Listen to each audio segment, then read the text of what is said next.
সম্মানিত কৃষক ভাই বোনেরা, আজকে আপনাদের দেখাতে চলেছি কিভাবে ধান রোপণ করা হয়।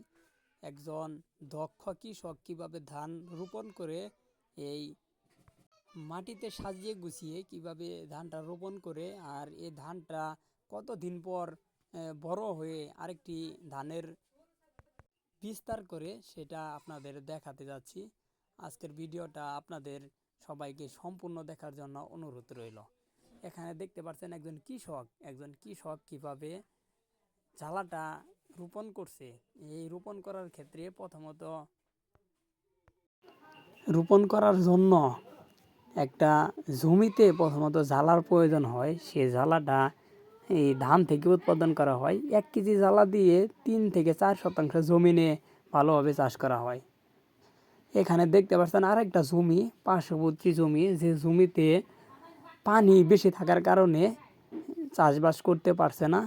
আপনারা এটা যখন শুকাবে তখন এটাতে চাষবাস করা সম্ভব। আর আশেপাশে দেখতে পাচ্ছেন আসলে এটা শীতের মৌসুম থাকলেও এটা জ্যৈষ্ঠ মাসের প্রথম দিকেই এই ওয়া গাড়াগাড়িটা করা হয়, যেটা চারপাশে অনেক কৃষকে করছে। বা আপনারা এটা দেখতে পাচ্ছেন এই ভিডিওতে একজন দক্ষ কৃষক কতটা নির্মূলভাবে এই কাজটা করেছে সেটা আপনারা দেখেন। এখানে দেখতে পাচ্ছেন 4 থেকে 5 আঙ্গুল পর পর একটা করে কুসা লাগানো হয়েছে। এই কুসা লাগানো হয়েছে একজন দক্ষ কৃষকের মাধ্যমে। এই কৃষকরা যদি খালি ঝালাটা রোপণ করা হয়েছে, যদি ভালোভাবে না করতো তাহলে হয়তো বা এখান থেকে ভালো ফসলের আশা করা যেত না। আর এটা আশা করার ক্ষেত্রে প্রথমত কি পরিমাণ সার, দস্তা এবং ফসফেট দেওয়া হয় সেটা আপনাদের জানতে হবে। একটা বিঘার জন্য কি পরিমাণ সার প্রয়োগ করতে হয় সেটা হয়তো বা আপনারা জানেন না। কিছুদিন পর এখানে এই জায়গাতেই আবার আপনাদের মাঝে দেখানোর চেষ্টা করব যে কিভাবে ঘাস মারা বীজ দিতে হয়।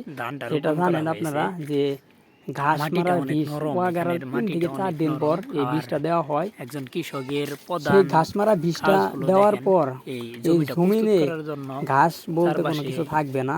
তার কিছুদিন পর ধানটা একটু বড় হওয়ার পরে দেখা যাবে যে এখানে পচামিনা রোগ হয়েছে বা ব্যালাস্টিক রোগ হয়েছে। এই রোগের প্রধান কাজ হলো, আপনারা জানেন হয়তো বা, কেউ বলেন পচামোনা, কেউ বলেন ব্যালাস্টিক রোগ। এই ব্যালাস্টিক রোগের জন্য ডাইফোকুনাজল নামক এক গ্রুপের পণ্য ব্যবহার করতে হয়। তারপর কিছুদিন পর আবার ধানটি আরেকটু গজালে সেখানে 2.5 এসির ল্যামডা সাইপারমেথিন দিতে হয়। এখানে আপনারা জানেন। তারপরে যদি সেখানেও যদি না কাজ করে, মাইস পোকা আরও অনেক ধরনের পোকা আছে, তার ক্ষেত্রে এই 2.5 এসির বীজটা ব্যবহার করা হয়। প্রথম থেকে শেষ পর্যন্ত যদি আপনারা ভালোভাবে এই চিকিৎসাটা দিতে পারেন তাহলে হয়তো বা আপনার ধান একটা জমি থেকে প্রায় 30% জমি থেকে, মানে যারা 1 বিঘা বলে থাকেন, 1 বিঘা জমি থেকে প্রায় 30 মণ ধান আনা সম্ভব যদি আপনারা একটু চেষ্টা করেন বা ভালোভাবে আপনারা যদি এই গাইডলাইনগুলো ভালোভাবে মেনে চলতে পারেন তাহলে হয়তো বা আপনারা 30 থেকে 32 মণ ধান এখান থেকে বের করতে পারবেন। একজন দক্ষ কৃষকই জানে এখান থেকে ধান কিভাবে ভালোভাবে বের করে আনা যায়।